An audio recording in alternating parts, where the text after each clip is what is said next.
ஹரே கிருஷ்ணா. ஓம் நமோ பகவத்தே வாசுதேவாய. ஹரே கிருஷ்ணா. ஸ்ரீமத் பாகவதம் ஸ்கந்தம் 9 அத்தியாயம் 19 யயாதி மகாராஜா முக்தியடைதல் என்னும் தலைப்பில் பதம் 19. தஸ்மாத் ஏதாம் அகம் த்யக்த்வா பிரம்மணே அத்யாய மானசம் நிர்த்வந்த்வோ நிரஹங்காரஸ் இச்சரிஷ்யாமே மிருகைஹ சக. Word by word meaning. தஸ்மாத் எனவே, ஏதாம் காம விவகாரங்களிலுள்ள இத்தகைய உறுதியான ஆசைகளை அகம் நான் தியக்த்வா கைவிட்டு பிரம்மணி பரபிரம்மனின் மீது அத்தியாய பதித்து மானசம் மனதை நிர்த்வந்த்வ இருமையின்றி நிரகங்கார பொய்யகங்காரத்தின் அடையாளம் இல்லாமல் சரிஷ்யாமி நான் வனத்தில் சஞ்சரிப்பேனாக மிருகை சக வன விலங்குகளுடன். டிரான்ஸ்லேஷன். எனவே இப்பொழுது நான் இந்த ஆசைகளையெல்லாம் கைவிட்டு பரமபுருஷரை தியானிப்பேன் ஆக. மனதால் இட்டுக்கட்டப்படும் இருமைகளிலிருந்தும் பொய் அகங்காரத்திலிருந்தும் விடுபட்டு நான் வன விலங்குகளுடன் வனத்தில் சஞ்சரிப்பேன் ஆக. பர்பட் பை ஷில பிரபாத். ஜெய் ஷில பிரபாத்.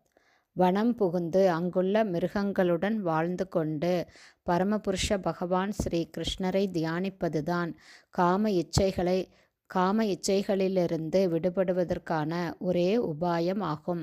இத்தகைய இச்சைகளை கைவிட்டாலல்லாது ஒருவனது மனம் பௌதீக களங்கத்திலிருந்து விடுபட முடியாது. எனவே பிறப்பு இறப்பு முதுமை நோய் ஆகியவற்றின் தொடர்ந்த பந்தத்திலிருந்து விடுபடுவதில் சிறிதளவாவது ஒருவன் விருப்பம் கொண்டிருப்பானாயின் ஒரு குறிப்பிட்ட வயதிற்கு பின்னர் அவன் வனம் செல்ல வேண்டும். பாஞ்சாச்சோர்த்வம் வனம் விரஜேத்.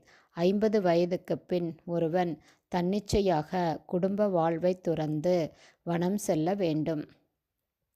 வனங்களில் சிறந்த வனம் பிருந்தாவனமாகும். அங்கு ஒருவன் மிருகங்களுடன் வாழ வேண்டிய அவசியமில்லை. மாறாக பிருந்தாவனத்தை விட்டு ஒருபோதும் அகலாத பரமபுருஷ பகவான் ஸ்ரீ கிருஷ்ணரோடு அவன் சகவாசம் கொள்ளலாம்.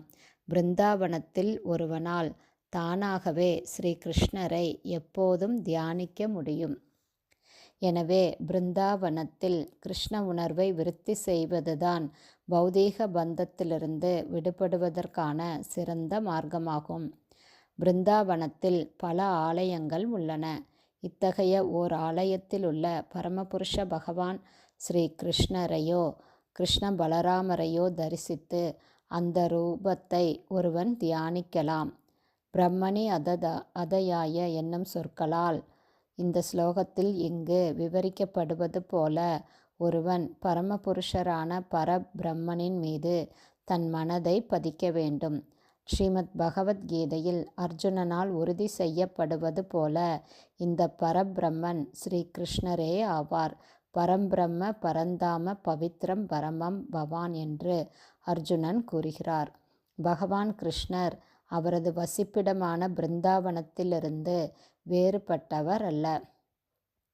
ஆராத்யோ பகவான் விரஜேச தனயஸ் தத்தாம விருந்தாவனம் என்று ஸ்ரீ சைத்தன்ய மகாபிரபு கூறியுள்ளார். பிருந்தாவனம் பகவான் கிருஷ்ணருக்கு சமமானதாகும். எனவே எப்படியாவது பிருந்தாவனத்தில் வாழும் வாய்ப்பு ஒருவருக்கு கிடைக்குமானால் அவர் பாசாங்கு செய்பவராக இல்லாமல் பிருந்தாவனத்தில் வாழ்ந்து தன் மனதை பகவான் கிருஷ்ணரின் மீது பதிக்க வேண்டும். அப்படி செய்வதால் ஒருவர் பௌதீக பந்தத்திலிருந்து முக்தியடைய முடியும். ஹரே கிருஷ்ணா. ஸ்ரீமத் பாகவதம் ஸ்கந்தம் 9 அத்தியாயம் 19 யயாதி மகாராஜா முக்தியடைதல் என்னும் தலைப்பில் பதம் 19 ஸ்ரீல பக்திவேதாந்த சுவாமி பிரபுபாதாவின் விளக்க உரை அடுத்த ஆடியோவிலும் தொடரும். ஹரே கிருஷ்ணா. ஸ்ரீல குருதேவ்க்கு ஜெய். பிரபுபாதுக்கு ஜெய். ஹரி போல்.